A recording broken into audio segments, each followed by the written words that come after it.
Oke. Oke.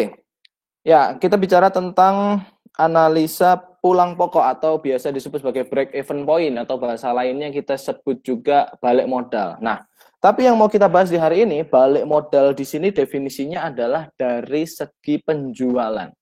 Ya, teman-teman ya. Ketika ada penjualan di dalam bisnis, ya, di dalam bisnis ada penjualan, kapan sih kita bisa balik modal dari seluruh biaya yang mengcover bisnis itu? Gitu. Bentar, ada yang masuk. Oke. Sebelum ke arah perhitungan, nah, kita harus ingat dulu nih, bahwa yang namanya bisnis, yang namanya perhitungan angka dalam bisnis, itu ada yang namanya profit, ya, atau untung. Biasanya disimbolkan dengan P, begini. P begini itu simbol untuk profit. Apa itu profit? Profit tentunya adalah selisih antara total revenue. Nah, kita pakai bahasa yang di buku dulu ya, nanti kita sederhanakan. Selisih antara total revenue atau total pendapatan, atau orang sebutnya omset juga boleh. Omsetnya berapa? Dikurangi dengan total cost atau biaya-biaya yang terlibat di dalam bisnis itu. Oke ya, kita ulang ya. Bisnis itu bisa dinilai profit atau enggak dari perhitungan sederhana ini aja. P atau profit itu sama dengan total revenue. Apa itu total revenue? Total revenue adalah total penjualan, ya, total penjualan atau omset, gitu ya. Intinya semua jualan kita tuh harganya berapa sih lakunya? Nah, itu total revenue. Dan juga dikurangi total cost. Oke ya, dikurangi total cost. Total cost itu apa? Nah, teman-teman mesti tahu nih. Total cost itu artinya biaya. Biaya dalam sebuah korporat, company, atau bisnis, ataupun ketika teman-teman jualan, biaya bisa dibagi jadi dua kategori. Yang pertama adalah fixed cost, dan yang kedua adalah variable cost. Atau dalam bahasa Indonesia, fixed cost ini disebut sebagai biaya tetap, dan variable cost disebut sebagai biaya yang berubah-ubah, biaya variabel. Nah, apa itu fixed cost? Apa itu biaya tetap? Jadi, dalam sebuah bisnis, biaya tetap itu adalah sejumlah uang yang harus dibayarkan setiap bulan atau setiap tahun, mau produksi berapapun kita, mau menghasilkan jasa seperti apapun kita, yaitu harus dibayarkan. Saya ulang ya. Jadi biaya tetap itu adalah semua biaya yang harus kita keluarkan secara rutin yang tidak dipengaruhi oleh produk yang kita hasilkan.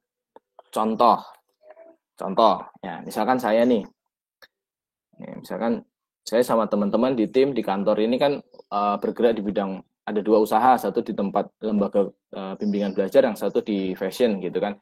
Nah, misalkan kita bicara yang fashion aja, kita jual tas, kita jual masker dan seterusnya. Apa aja biaya tetap? Biaya tetap yang jelas adalah gaji karyawan, gaji penjahit gitu misalnya, bikinnya rutin gitu ya. Nah, itu biaya tetap. Terus apa lagi? Terus operasional yang lain. Misalkan kita sewa tempat. Nah, itu kan berapapun barang yang kita produksi, sewa tempat segitu-gitu aja bayarnya. Operasional. Terus apa lagi biaya tetap lagi? Listrik misalnya ya. Jadi karena kantor ini tidak untuk memproduksi barangnya, berarti listrik di kantor ini biayanya adalah biaya tetap. Gaji operasional, apalagi misalkan iklan gitu. Iklan itu kita rutin setiap tahun atau setiap bulan berapa budgetnya, itu biaya tetap. Tidak dipengaruhi oleh jumlah tas yang kita hasilkan, tidak dipengaruhi oleh jumlah masker yang kita hasilkan. Oke. Nah, ada yang kedua namanya variable cost. Nah, variable cost ini adalah biaya-biaya yang muncul sebanding dengan jumlah tas yang kita hasilkan. Contoh, ketika masa pandemi kemarin, kita produksi tas sedikit, misalkan satu bulan katakanlah 200 pieces gitu. 200 piece per bulan. 200 piece per bulan. Nah, ketika kita produksi 200 pieces per bulan, dibandingkan dengan sebelum pandemi, kita bisa produksi 1000 piece 1000 piece per bulan, ada biaya yang lain. Gitu. Ada biaya yang berbeda antara bulan-bulan pandemi dan sebelum pandemi. Apa perbedaannya? Tentunya satu, biaya bahan baku. Biaya bahan baku membuat 200 pieces tas dibandingkan biaya bahan baku membuat 1000 tas, beda dong.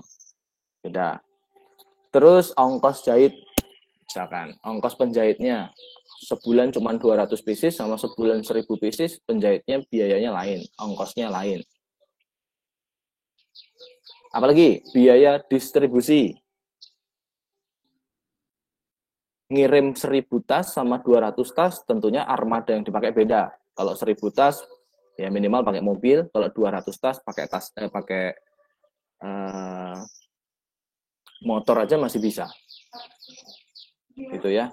200 piece bisa pakai motor, bisa pakai gosen, gitu ya, bisa pakai gosen. Yang 1000 piece harus pakai go box atau go car, gitu. Berarti kan ada biaya yang lain. Itu disebut sebagai biaya variabel, ya. Sehingga usaha kita itu bisa ada untungnya atau ada profitnya enggak, tergantung dari mana yang lebih besar. Kalau omsetnya, ya, ketika omsetnya ini jauh lebih besar ya, jauh lebih besar daripada total fixed cost dan variable cost di total, berarti kita untung. Misal, dalam sebulan omsetnya 10 juta, kecil aja, 10 juta. Terus fixed cost-nya buat gaji, buat sewa tempat, gitu-gitu, fixed cost-nya misalnya 5 juta. Terus variable cost-nya 3 juta misalkan. Nah, berarti ini total biaya-biayanya 8 juta. Omset kita 10 juta, biaya-biaya yang dipakai 8 juta. Berarti kita masih punya profit atau masih punya keuntungan 2 juta. Nah, tapi gimana kabarnya kalau misalkan penjualannya menurun gitu? Penjualannya turun ternyata. Penjualannya di bawah 8 juta. Padahal biaya totalnya adalah 8 juta. Ya. Biayanya total 8 juta nih. Biaya total 8 juta, terus ternyata omsetnya kurang dari 8 juta. Berarti di bulan itu usaha kita rugi. Oke ya, jadi profit positif atau negatif. Profit positif artinya perusahaannya laba atau untung. Kok profitnya negatif berarti perusahaannya rugi. Ini bicara tentang untung ruginya sebuah usaha dulu.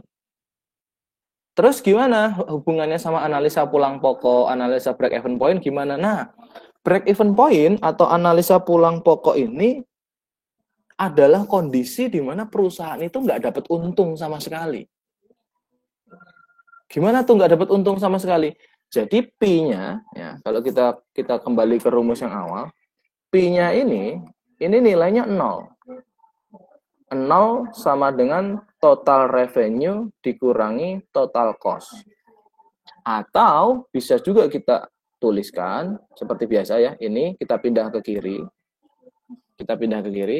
Jadi persamaan total cost sama dengan total revenue. Nah, ini di buku.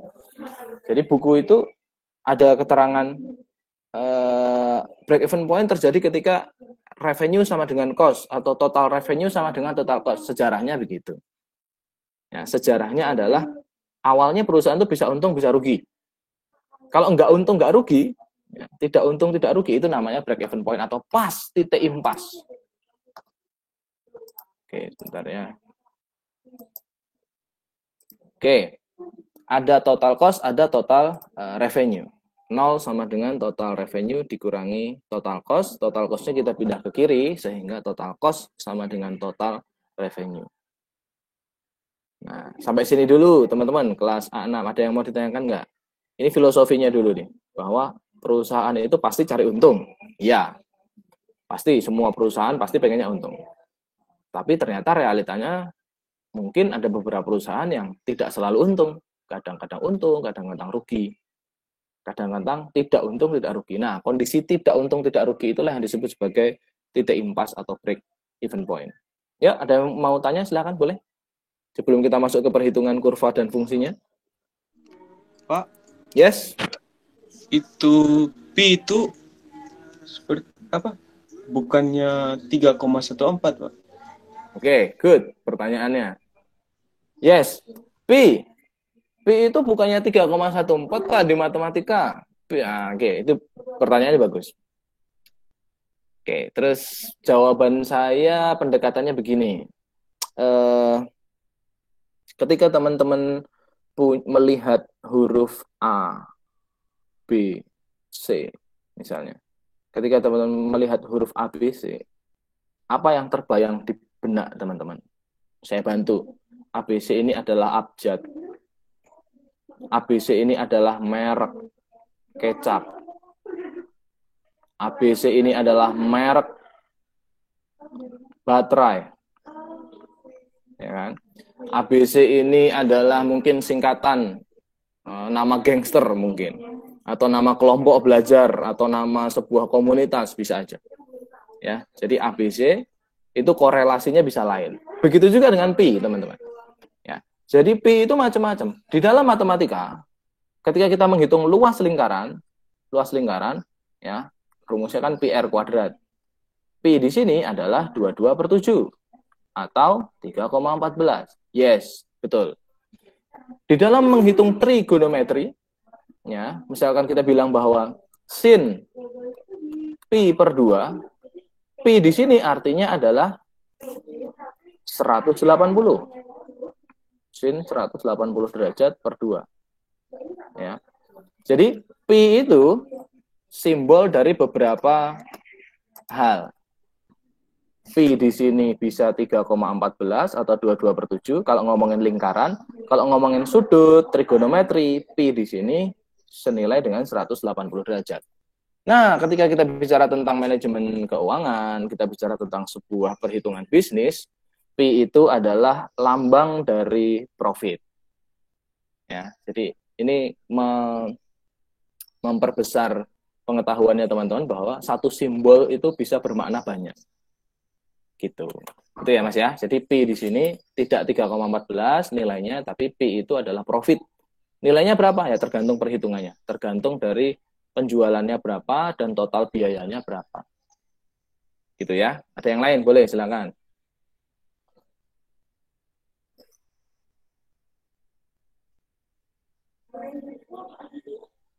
Ya, ada yang mau tanyakan lagi? Boleh, silakan.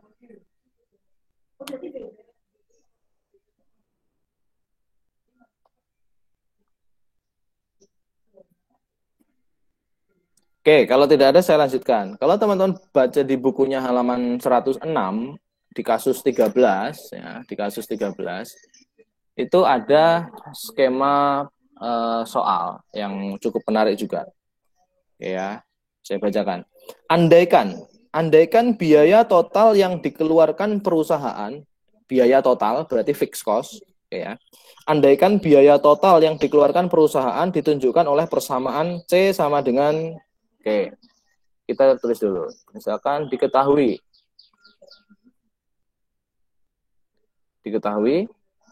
perusahaan itu punya persamaan biaya cost C sama dengan 20.000 ditambah 100 Ki. Nah, ini dari soal di kasus 13. Cost sama dengan 20.000 dikali 100 Ki. Dan penerimaan totalnya, nah ini total cost tadi, terus yang ini total revenue atau penerimaan total, omsetnya, total penjualannya, duit yang ngumpul, sama aja ya, itu adalah 200 Ki. Misalnya. Oke ya. Diketahui total cost-nya 20.000 ditambah 100 Ki total cost. Total revenue-nya 200 Ki. Pertanyaannya, pada tingkat produksi berapa perusahaan ini mendapatkan posisi pulang pokok? Pertanyaannya, BEP-nya kapan? BEP ya, break even point-nya kapan? BEP-nya kapan? Ini pertanyaan yang pertama. Yang A, BEP-nya kapan? Yang B, kalau perusahaan itu membuat 300 unit, ya, kalau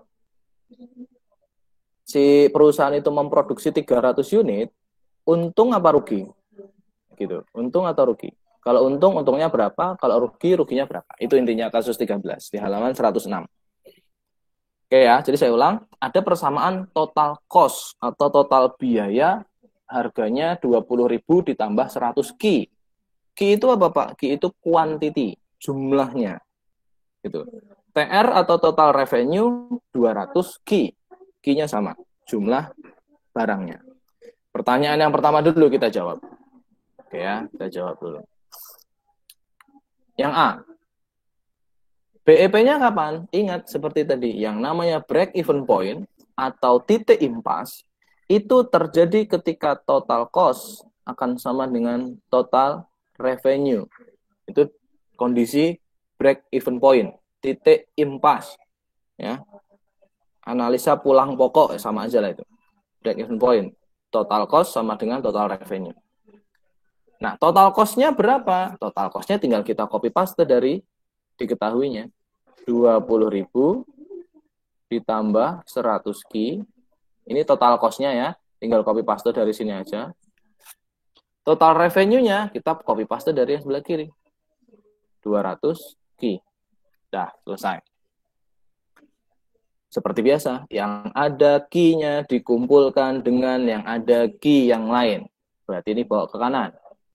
Artinya 20.000 akan sama dengan 200 Ki dikurangi 100 Ki. Berarti lagi 20.000 akan sama dengan 100 Ki. Ya, karena udah nggak ada plus minusnya, kita mau nyari Ki sama dengan 20.000 kita bagi 100. Ya, 100-nya dipindah ke kiri.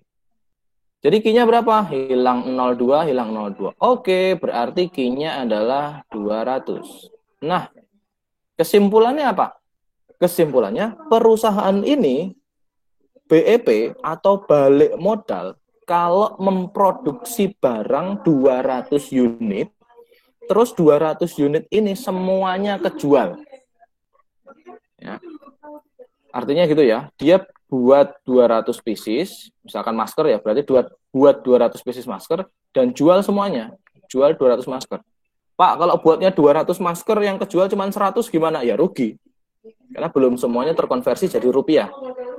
Belum terkonversi jadi uang. Oke ya. Jadi kalau buat 200, jual 200 itu kondisinya BEP atau break even point. Tuh kondisinya. Terus gimana? Yang pertanyaan kedua.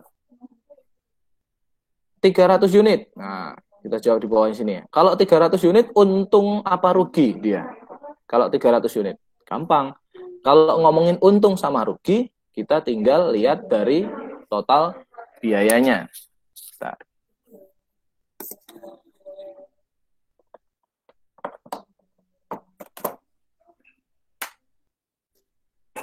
Oke. Karena ada 300 unit, kita hitung revenue-nya dulu. Ya, kita hitung revenue-nya dulu. 300 unit. Kita hitung TR-nya dulu. Pertanyaan yang B ya. Pertanyaan yang B. Total revenue-nya berapa? Katanya total revenue 200 Ki. Nah, Ki-nya kita masukkan 300. 200 kita masukkan 300 Ki-nya. Kenapa kok 300, Pak? Karena kita asumsinya memproduksi 300 pieces. Total revenue-nya berapa jadi? 200 dikali 300. 60.000. Itu revenue-nya atau omsetnya. Total revenue-nya. Total cost-nya berapa? Nah, kita hitung dulu. Katanya total cost itu 20.000 ditambah 100 Ki. Kata siapa, Pak? Kata ini ya. Kata yang atas ini. 20.000 ditambah 100 Ki. Total cost. Ki-nya kita masukkan 300. Ya. Ya udah 20.000 ditambah 100 kali 300. Oke ya. Nah, 20.000 ditambah sekian. Oke, 20.000-nya tetap pelan-pelan aja ya. Ditambah 100 dikali 300, 30.000. Berarti ketemunya adalah 50.000. Nah, teman-teman mulai bisa logika. TR itu total revenue atau omsetnya. duit masuk 60.000. Total cost, biaya-biaya yang keluar itu 50.000. Pertanyaan saya, untung apa rugi perusahaannya? Yuk jawab. Untung, Pak. Untungnya berapa? 10.000. Betul. Gitu ya. Jadi sesederhana itu aja. Kita mau ngitung untung apa rugi perusahaannya. Tinggal kita cek aja. Total revenue itu adalah omsetnya. Perusahaan itu dapat duit berapa sih? Oh, dapat duitnya 60.000. Cost-nya, bayar karyawan, bayar sewa tempat, dan seterusnya 50.000. Berarti perusahaannya masih dapat untung. Untungnya berapa? Untungnya adalah 10.000 rupiah. Atau kalau dalam jutaan ya berarti 10 juta, 10.000 juta atau berapa, tergantung hitung-hitungannya. Ya, intinya perhitungannya seperti ini. Sampai di sini dulu, ada pertanyaan boleh silakan teman-teman. Apapun. Bisa tentang definisi awal, bisa tentang perhitungan yang barusan, boleh silakan. Ya.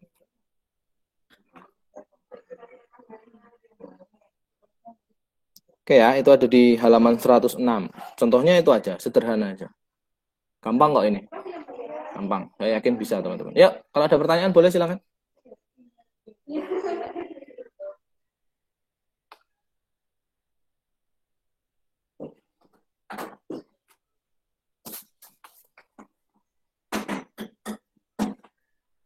Oke, nggak ada yang ditanyakan. Oke. Oke, kalau nggak ada yang ditanyakan, sekali lagi saya cuma mau review aja. Hari ini materinya itu aja sih. Yang penting teman-teman ngerti filosofinya dulu. Oke, jadi sekali lagi, kalau teman-teman ada yang lupa, ya, kita ingat aja bahwa P, atau apa tadi, profit ya, atau ya saya tulis bawahnya lah, profit, itu akan sama dengan total revenue, atau apa, total revenue itu apa, hasil jual total, ya, dapat duitnya berapa, dikurangi total cost, atau biaya. Nah, itu aja. Ketahuan perusahaan itu profit apa enggak, dilihat dari hasil jual total, tinggal dikurangi biaya-biayanya aja. Biaya itu ada dua, ada fixed cost atau biaya tetap, fixed kan tetap, sama variable cost. Nah, atau biaya-biaya yang berubah tergantung dari berapa banyak dia produksi. Variable cost. Nah, hasil jual total, ini omsetnya. Tergantung dari apa? Berarti kalau omset tergantung dari berapa barang yang terjual, ya, dan berapa harga barangnya. Kan gitu aja toh. Omset itu. Jualan 100 pieces kali 1 juta, 100 juta. Jualan 100 pieces, tapi cuman 1000-an, 100 pieces, harganya 1000-an ya 100.000 duitnya. Gitu ya. Jadi omset itu tergantung dari jumlah yang terjual sama harganya aja. Bisa nggak Pak diturunkan jadi rumus yang lebih detail? Bisa. P misalnya ya. Misalnya P atau profit sama dengan total revenue. Total revenue itu apa sih? Total revenue itu adalah quantity dikali price. Balik lagi di pertemuan kemarin-kemarin. Kuantitinya berapa dikali price.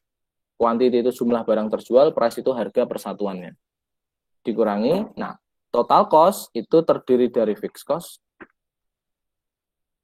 ditambah variable cost.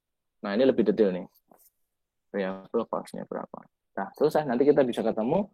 Kalau P-nya negatif, berarti perusahaannya sedang mengalami kerugian. Kalau P-nya positif, berarti perusahaan itu memiliki laba atau keuntungan atau profit atau uang berlebih.